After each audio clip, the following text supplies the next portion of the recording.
Alors, les solutions pour en finir enfin avec le poltergeist, eh bien, certaines vont vous paraître dérisoires et sont pourtant particulièrement efficaces. Le tout, c'est de les mettre en pratique. Il faut agir sur plusieurs fronts. D'abord, évidemment, agir sur l'émotionnel. Et c'est ce qu'on s'est évertué à faire depuis le début, en essayant de dédramatiser l'affaire. On est parti du noir, du glauque, au gris foncé, au gris clair, puis au blanc, et on est resté dans le blanc.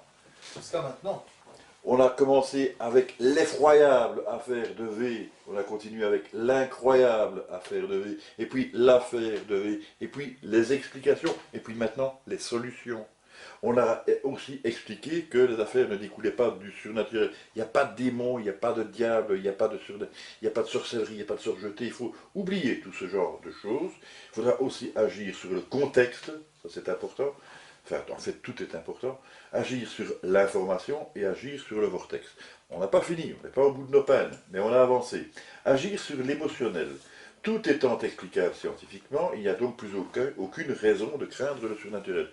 Il s'agit de le répéter, surtout pour des gens qui sont très enclins à y croire, à ce surnaturel. Je vais citer le même exemple. On n'empêchera jamais les gens de croire à ce qu'ils veulent, avoir une foi, avoir une croyance. Mais il y a plusieurs types de comportements. Nous, on donne des outils pour s'en sortir et les gens en font ce qu'ils veulent. Il y a les gens qui, par exemple, s'il y a un incendie qui se déclare chez eux ou chez le voisin, vont se mettre à prier tel ou tel dieu pour faire tomber la pluie. Et puis après, il y a ceux qui appellent les pompiers. C'est la différence entre l'explication par le surnaturel et l'explication par le rationnel. Agir sur l'émotionnel donc, assurer bien sûr une surveillance normale de votre domicile, mais cessez de faire la chasse aux fantômes via la tablette, le smartphone, etc. Ne donnez pas inutilement la possibilité au poltergeist de se manifester et donc de vous inquiéter. Puisque cette inquiétude provoque l'émotion, elle alimente par l'activité électrique du cerveau la source qui va être amplifié par la suite par la configuration générale du système et par la résonance. Agir sur l'émotionnel, c'est aussi ne pas retenir en soi ses émotions, essayer de les partager, de ne pas devenir comme une casserole à pression qui est sur le point d'exploser, puisque là, on est justement aux portes d'un phénomène catalytique d'extériorisation, comme celui dans lequel se trouvait Éric Barbet pour les raisons que j'ai bien expliquées. Ne laissez donc pas monter en vous le phénomène catalytique d'extériorisation, faites-le au contraire sortir. Alors, pour ça, il y a des gens qui trouvent des tas de systèmes dans la vie courante, et il y a des gens qui en sont incapables. Les systèmes, il y a des gens, ils sortent de chez eux et ils gueulent un bon coup.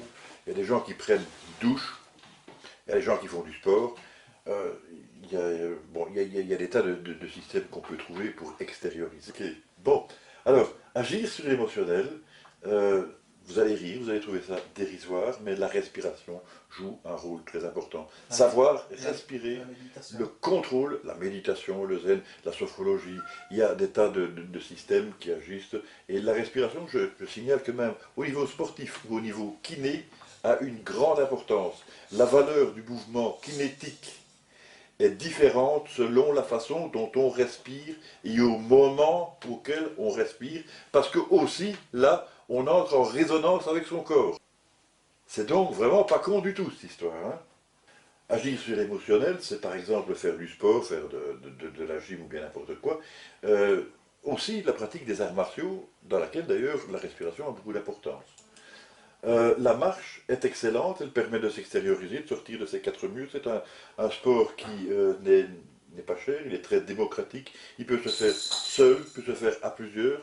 Il permet aussi de scinder les groupes et d'éviter la proximité, de rencontrer d'autres personnes, de décharger ses émotions, de prendre l'air, etc. Ce sont des systèmes qui sont, je le dis, encore apparemment dérisoires, mais qui fonctionnent, qui apportent du bien, qui agissent au moins sur l'un des points, je dis bien sur l'un des points qui régissent le poltergeist. Autrement dit, pour être plus clair, c'est pas parce qu'on va aller marcher même 100 km qu'il n'y aura plus de poltergeist, mais on va diminuer l'une des possibilités qui le crée.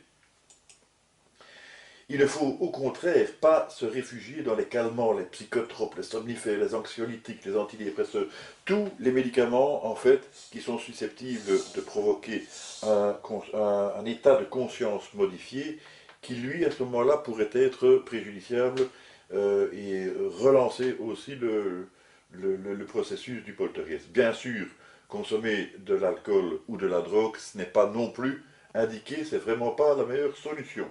Non seulement c'est pas bon pour la santé, c'est cher, et ça ne fait que déplacer ou postposer le problème, voire aggraver le cas. Attention que consommer de l'alcool, effectivement, c'est pas bon, mais boire un verre de vin rouge par jour est bon pour le corps. Oui, pour la santé, Voilà. toujours avec modération. Un verre de vin rouge permet d'avoir de bons vins rouges. de bons vins rouges. S'il consomme de la drogue, ça permettra à la place de la dame blanche, ça sera une licorne. Beaucoup moins agressif, beaucoup moins effrayant. Voilà. C'est tout de suite beaucoup. Voilà, c'est pas mieux le problème, mais ça fait moins peur. D'accord. Et puis bon, la licorne peut toujours servir au plan sexuel. Ben, ça peut servir de porte-manteau par exemple. Bon, aussi, Voilà. aussi. J'y avais pas pensé Et pour les immédiatement, enfants, mais... c'est plus, Bon, d'accord, ok. Alors, utilisez plutôt aussi le bois spécial que nous vous avons apporté. Je n'en ai pas ici, mais bon. J'en ai. Grâce à l'équipe de Ripless, que je cite une fois encore, et à force de leur cirer les pompes, j'espère bien avoir de temps en temps un petit peu de retour dans leur site ou mais sur qui êtes-vous, Facebook. monsieur? Mais qui êtes-vous? Mais qui êtes-vous, monsieur? Que Bon, faites-vous chez nous? voilà, Donc voilà, il est ici. Le fameux bois. oui. Alors bon, comme je veux dire, par exemple, radiophoniquement, ça ne va pas donner beaucoup de résultats, mais bon, on le montre, il sert simplement d'encens, donc ça se brûle. C'est du, du bois de Palo Santo. Oui. Donc c'est mon cousin qui m'a parlé de ça. Et d'ailleurs que je remercie encore. Hein. Donc c'est un bois qui a l'avantage... Il y a de nombreuses propriétés. Propriétés dont on va vous parler juste après. Et la première propriété qu'on fait généralement avec ce bois-ci, c'est qu'on le brûle pour faire de l'encens. Donc ici, on va laisser le temps que le bois prenne.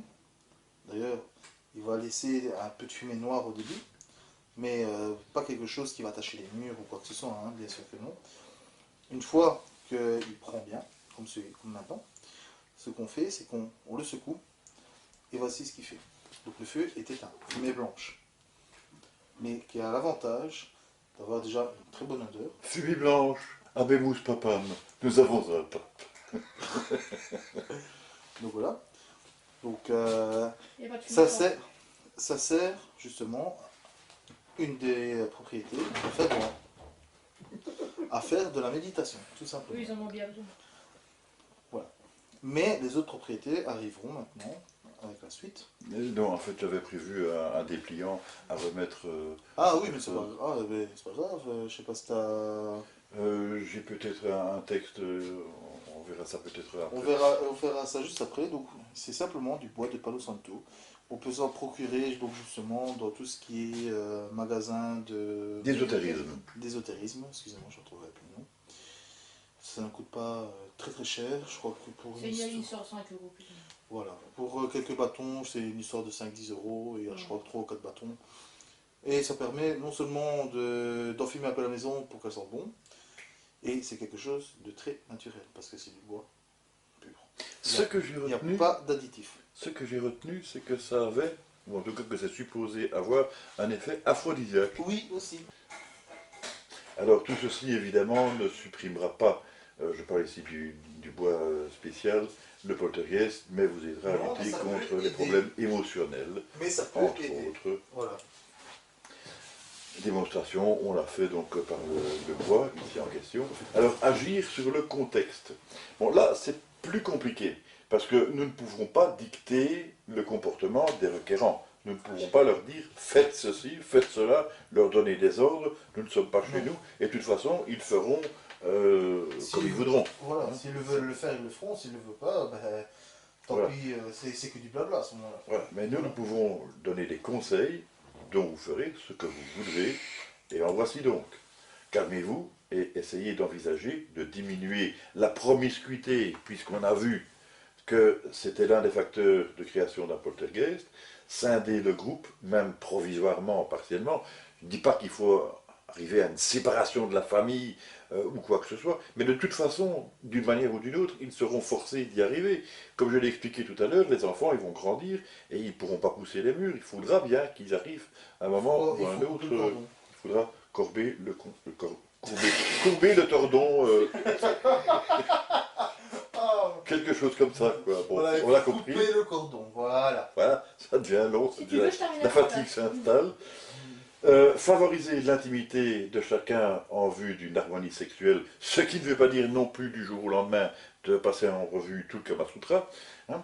Éviter ou résolver toutes les formes de conflits en jouant cartes sur table. Donc ça c'est extérioriser, c'est contribuer à extérioriser ces problèmes plutôt que de les garder, de se transformer en casserole à pression. Parfois une bonne dispute sert à extérioriser. Oui, par exemple. C'est pas une raison pour s'arracher les yeux de la tête. Hein, non, mais bon, ça peut permettre à ressouder les liens. Ou à les briser. Je dirais pas le contraire.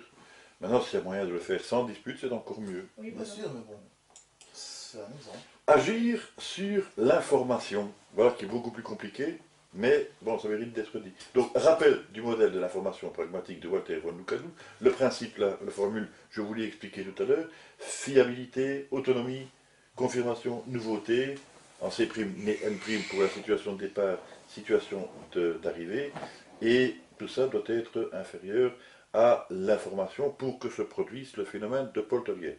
Mais l'information, c'est quoi? C'est en fait, voilà, ça c'est un modèle, le modèle pragmatique de la dynamique du système tel qu'il se présente. Au départ, on est dans la phase de surprise. Les gens sont confrontés à un phénomène, c'est la première fois qu'ils voient ça. Nouveauté.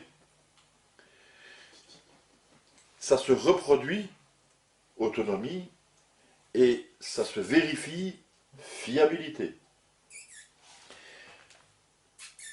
Ces gens sont perdus, ils sont désemparés, ils ne savent pas quoi faire devant ce genre de choses, d'autant plus que ça se répète, que ça continue, puisqu'il n'y a pas de solution, on n'a pas d'information. Et le problème aussi, c'est que c'est un peu, c'est tabou. C'est aussi tabou, on n'en parle pas forcément directement aux voisins, et on n'appelle pas forcément directement les policiers, parce qu'on risque de se faire traiter d'illuminé, quoi. Hein.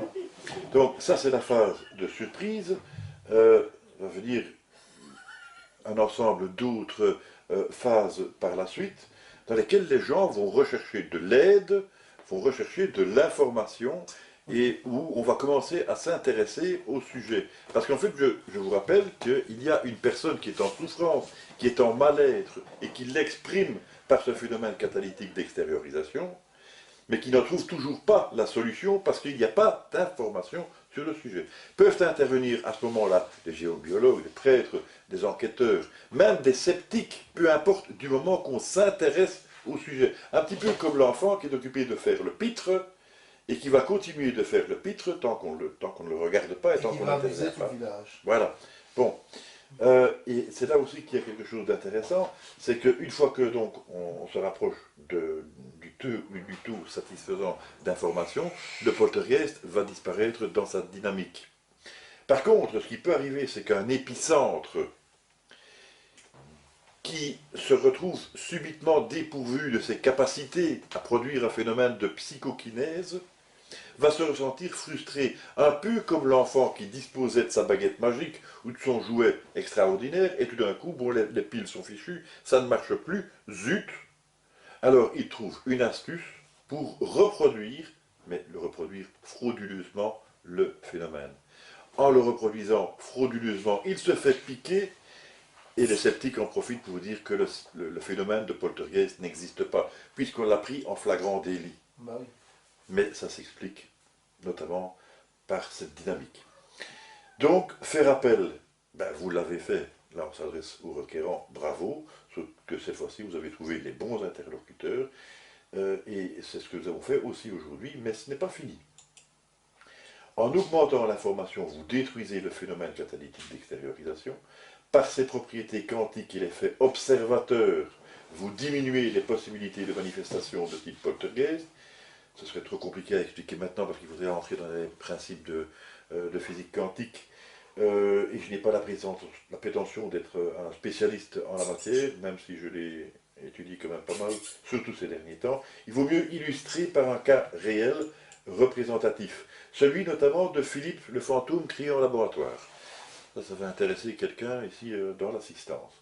Alors, l'expérience en question s'est déroulée à Toronto en 1976, 76 pour nos amis français. Donc, il s'agissait d'un groupe de personnes qui avaient l'intention donc de faire une expérience particulière. Cette expérience consistait à créer, enfin à voir en tout cas s'il y avait moyen de créer un fantôme, donc en laboratoire, je veux dire, de manière artificielle, et ils se sont imaginés l'existence d'une personne complètement fictive, donc la personne n'existe pas. Mais ils lui donnent un nom, ils lui donnent une fiche signalétique, un curriculum vitae, une existence, une date de naissance, une date de décès, alors que bon, il n'est même pas encore né, il n'est pas mort, mais on a tous les renseignements qui sont complètement bidons sur une personne qui est complètement bidon. Nous sommes bien d'accord. Ces personnes se réunissent fréquemment et en viennent, au bout d'un certain temps, à essayer d'invoquer le fameux Philippe, puisqu'ils l'ont appelé Philippe. Et au départ, c'est l'échec le plus complet. Il n'y a rien qui se passe, il n'y a rien qui se produit. Ils persévèrent cependant, et au bout d'un certain temps, quand même, enfin, ça se produit. Il y a des coups qui sont frappés, la table entre en lévitation, elle monte, pas seulement la table, il y a aussi plus ou moins une apparition, je dirais plus ou moins fantomatique. Enfin, disons, il y a tout un ensemble de manifestations de type poltergeist qui se produisent, et ces gens ont effectivement bien créé, si on veut, artificiellement un fantôme, par la puissance de leur esprit. À force d'y croire, ils l'ont généré à partir de l'esprit humain. Et ils sont entrés en résonance, puisqu'ils ont travaillé en groupe. À cette expérience, s'est suivie une autre expérience, parce qu'évidemment, les sceptiques sont rentrés dans le jeu. Et ils ont dit, on ne croit pas à votre histoire. Hein. Vous racontez des blagues, c'est pas vrai. D'ailleurs, on va essayer de reproduire le phénomène, fidèlement aux critères de Karl Popper, qui réclame toujours la reproductibilité en laboratoire pour reconnaître le système, le caractère scientifique du phénomène. Et donc, cette fois, ce sont des personnes rationnelles, cartésiennes, voire sceptiques, qui ont joué le rôle des protagonistes de départ. Ils ont fait exactement pareil en trouvant un autre personnage, etc. Ils ont reproduit l'expérience et ils ont obtenu le même résultat, à quelques petites différences près. C'est-à-dire que les phénomènes étaient moins puissants et qu'il y a eu un déclin plus rapide, parce que les personnes qui s'adonnaient à l'expérience en question étaient plus sceptiques, moins croyantes. En fait, elles jouaient plus un effet observateur qui fige les éléments au point de vue quantique. Alors donc, l'information, c'est un problème important. Le problème de la consommation Internet, ici, n'a qu'une très infime possibilité, j'en ai parlé tout à l'heure, de provenir de l'effet poltergeist, il proviendrait certainement d'un piratage, je le rappelle, ou d'un problème matériel qui ne nous concerne pas, qui n'entre pas dans nos prérogatives. Faute de données suffisantes sur ce sujet, nous ne pourrons pas nous prononcer. Il faudra voir avec Mathias, lorsque l'on sera sur place, si ces gens sont d'accord, si le phénomène se produit encore. Mais là, ça n'a plus rien à voir avec le poltergeist, ce sera simplement de l'informatique, et ça on verra quelle sera leur réaction, quelle sera donc la suite qu'ils apporteront à cette affaire. On peut aussi agir sur le vortex. Agir sur le vortex sera l'autre moyen efficace de lutter contre le poltergeist et d'en venir à bout, car ainsi on supprimera l'effet de résonance permettant le développement du psychoplasme. Les moyens mis en place jusqu'ici étaient inadaptés, inefficaces ou mal utilisés. On a vu effectivement que dans la cave, on avait mis un dérivateur, mais il n'était pas à bon endroit, c'était à peu près n'importe quoi, c'était un travail artisanal, ça n'avait aucun sens, et en tout cas, de toute façon, manifestement, ce n'était pas efficace. Mais, grâce à l'équipe de Ripless, toujours ici présente, et que je n'arrête pas de citer, n'est-ce pas, pour ne pas se plaindre de la publicité que j'aurais accordée en l'occurrence, et grâce aussi, il faut bien dire, à André Philippe et à Dominique, puisque c'est aussi Dominique qui nous a donné ça, ne l'oublions surtout pas, pardon, on dispose de ce que moi j'ai appelé dans un premier temps, et peut-être par erreur d'ailleurs, un vecteur géométrique ou un triangle spécial compensateur. Alors, voilà à quoi ça ressemble. Et ça ressemble à un triangle avec des signes bizarroïdes et tout ça. On se dit, qu'est-ce que ça va faire? On ne voit pas tellement bien la finalité de ce truc. Seulement, voilà, on l'a expérimenté en temps réel, même en le faisant nous-mêmes, en le faisant moi-même, sur place, et ça fonctionne particulièrement bien, c'est dingue, c'est incroyable. Mais le pire de ça, c'est que j'ai toujours envie de savoir comment fonctionne un objet, comment fonctionne tel outil ou tel truc. Par moment j'y arrive, mais là, ce symbole-là, je ne comprends pas que ce symbole dessiné sur papier permette à modifier quelque chose dans l'atmosphère. Et pourtant, on a vu par la pratique, en démonstration incroyable, oui, oui, oui. Vous étiez présents tous les deux, vous l'avez vu, c'était clair et net, la réaction des baguettes allemandes était bien présente, et il n'y a pas de possibilité de supercherie. Alors, je dis pour la petite histoire quand même, donc on a fait cette expérience avec un GSM, avec le triangle compensateur, ou sans, et avec les baguettes. Les baguettes, ce sont simplement des morceaux de métal courbé. C'est du laiton. C'était du laiton en l'occurrence, mais ça peut être n'importe quel métal à condition qu'il ne soit pas aimanté. Hein, mais bon, c'est préférable d'utiliser le laiton, bon, soit. Et donc, la petite partie courbée qui rentre dans le manche est libre, c'est-à-dire qu'elle tourne librement. Ce n'est pas la personne qui tient les poignets qui sait l'orienter. C'est totalement indépendant. Elle est désolidarisée, des mains de la personne. En fait. Voilà, donc on ne sait pas tricher. Et quand par exemple, on s'approche avec les deux baguettes devant soi, vers la lumière, elle s'écarte, elle s'ouvre. Si on s'approche d'un objet qui est nocif, par exemple le GSM à cause de ses ondes, clac, ça se rapproche, ça se coince, ça se ferme. Alors, si on met le GSM, j'espère que je vais l'expliquer correctement, sur le triangle, on voit qu'en rapprochant les baguettes s'ouvrent. Je rappelle que le GSM est placé sur le triangle compensateur, qui annule donc les effets de nocivité des ondes du GSM. Et dans cette position où les baguettes sont ouvertes, on retire de dessous le GSM le triangle compensateur, qui est finalement rien qu'un papier. Les baguettes se recoincent. Démonstration surprenante et pourtant faite en temps réel devant nos yeux. Pourtant, c'est sur la théorie de Maxwell, hein, c'est bien ce que... Oui, les équations de Maxwell interviennent là-dedans, voilà. Mais si on veut éviter les complications... Non, mais c'est juste pour mettre un petit crochet à ça. On a vu qu'avec les baguettes allemandes, justement, quand on s'approchait d'une source de lumière, elles s'écartaient, ce qui était tout à fait normal. Donc moi, ce que je pensais au début, c'est que le bout de papier... comment je vais dire, le bout de papier où était dessiné le triangle, donc le fameux SCAP, était pour moi simplement un dessin qu'on avait fait banalement, tout simplement. Et en prenant simplement une feuille de papier glissée en dessous du GSM, donc en retirant le SCAP, donc en utilisant juste une feuille blanche, les baguettes se croisent. Et c'est là que j'ai dit, le triangle agit bien sur quelque chose. Ah oui, forcément. Voilà. Forcément qu'il agit, puisqu'on a la réaction immédiate dans un sens ou dans l'autre. Au premier plan, je pensais que c'était la feuille réfléchissante, que ce soit blanc ou quelque chose de réfléchissant, qui permettait d'ouvrir la baguette. Oui, c'était une bonne idée, oui, c'était bien vu. Mais bon, manifestement, ce n'est pas ça. C'est exactement. Il faut accepter ses erreurs de la vie. Donc, voilà, bravo de le dire, il faut avoir ce courage-là, c'est très bien.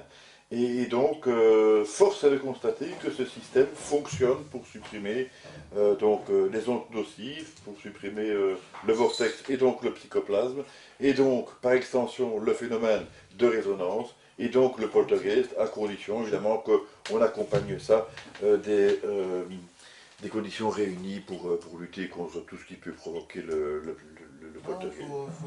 La première étape de votre lutte contre le poltergeist est à présent achevée. Vous n'êtes plus du bétail que l'on emmène à l'abattoir, mais désormais les personnes avisées qui en valent 2 chacune.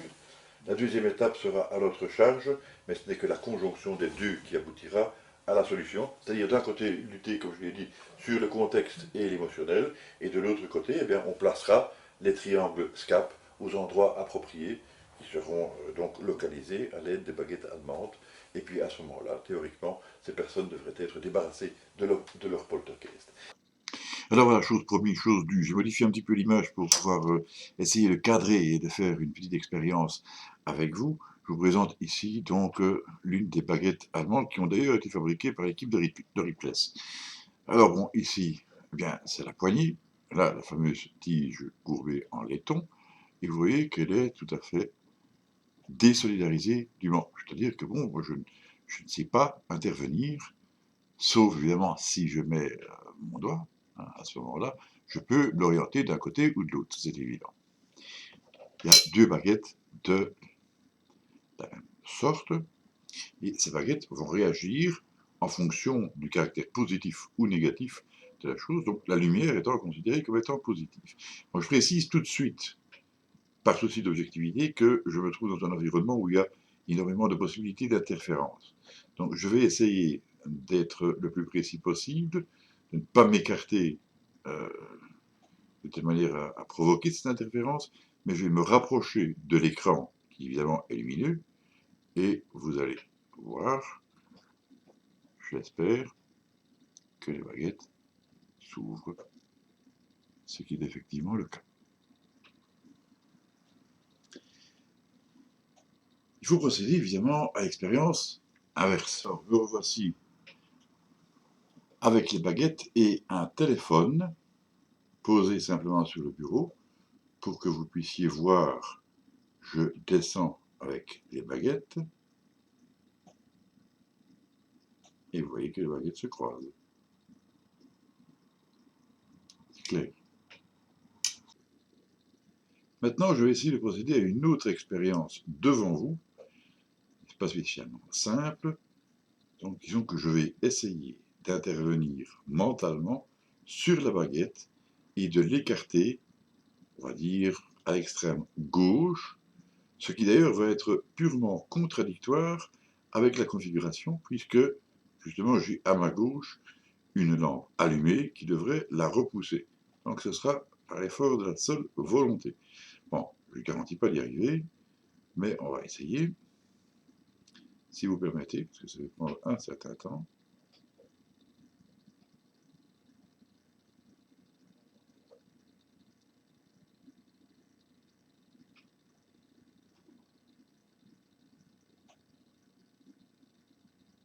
Et voilà. Voilà, cette vidéo est à présent terminée, j'espère qu'elle vous aura plu. En tout cas, je suppose que vous aurez constaté et apprécié la spontanéité, la convivialité et l'humour qui se dégageait de cet atelier. Normalement, maintenant, eh bien, vous devriez tout connaître, en tout cas sur notre théorie, en ce qui concerne le phénomène de poltergeist. Si jamais vous aviez encore des questions, nous sommes à votre disposition. Et maintenant, fidèle à la tradition, je vais vous remercier de votre attention, vous souhaiter plein de bonnes choses, surtout portez-vous bien.